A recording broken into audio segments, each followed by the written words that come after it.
নমস্কার বন্ধু, দেখুন আপনারা অনেকেই এই আমলকি গাছ করেন কিন্তু আমলকি ফল হয় না, কিন্তু এই আমলকি গাছে কতটা আমলকি ভরে আছে।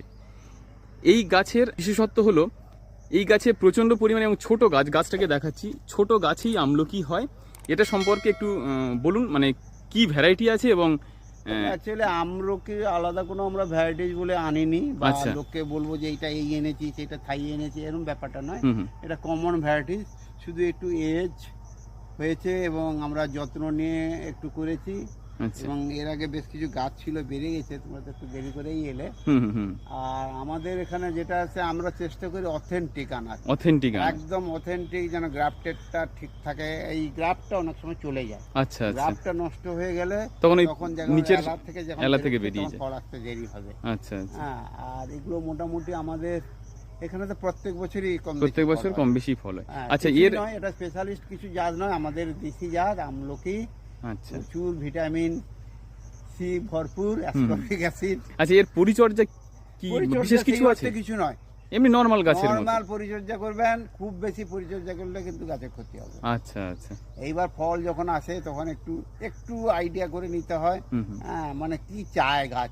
অ্যাকচুয়ালি ফল ফুল আসার আগে গাছ চায় হচ্ছে ফসফেট আর পটাশের একটু ফসফেট আর আধিক্য। পটাশ, একদম। একটু ফসফেট পটাশ একটু চাপ থাকবে যখন কুঁড়ি আসছে তার আগে। আমি কুঁড়ি এলো তখন খুব ট্রিটমেন্ট করলাম, সেটা কিন্তু সেটাতে নয়। তখন ফুল ঝরে যাওয়ার সম্ভাবনা Actually থেকে যায়। কুঁড়ি এলে ট্রিটমেন্টটা বন্ধ করাই উচিত। একদমই। একদম কুঁড়ি অবস্থায় ফুল আসেনি, হুম। সেই সময় আপনি একটু ফাঙ্গিসাইড স্প্রে করতেই পারেন, হুম হুম। আর কিছু না। আর এইবার ফলটা একটু গুটি শেড হলো, আপনাকে চেষ্টা করতে হবে যে এটাকে ধরে থাকবে এবং বড় হবে কি করে। তার জন্য কি করি না, পটাশিয়াম নাইট্রেট, আচ্ছা।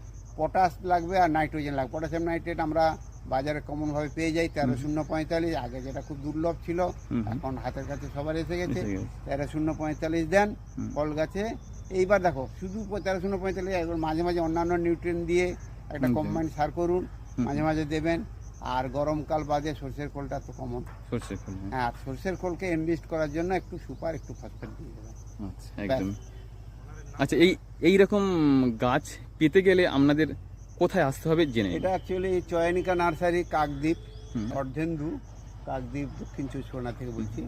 আপনাকে যদি বাই ট্রেনে আসতে চান শিয়ালদার থেকে আসতে হবে কাকদ্বীপ। কাকদ্বীপ থেকে মেন বাজার যেটা শ্মশানকালী মন্দির আছে, ওখান থেকে আমাদের টোটোগুলো পাওয়া যায় কদমতলা স্টপেজ।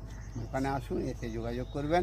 আর বন্ধুদের একটা কথা বলি, ফোন যদি কেউ করেন আমাকে 8টার পরে বা সন্ধ্যের পরে অন্তত করবেন, কারণ সন্ধ্যের আমি পরে, দিনের বেলাটা মানে সন্ধ্যে 8টার পরে আপনারা ফোন হ্যাঁ, করতে পারেন, দিনের মানে বেলায়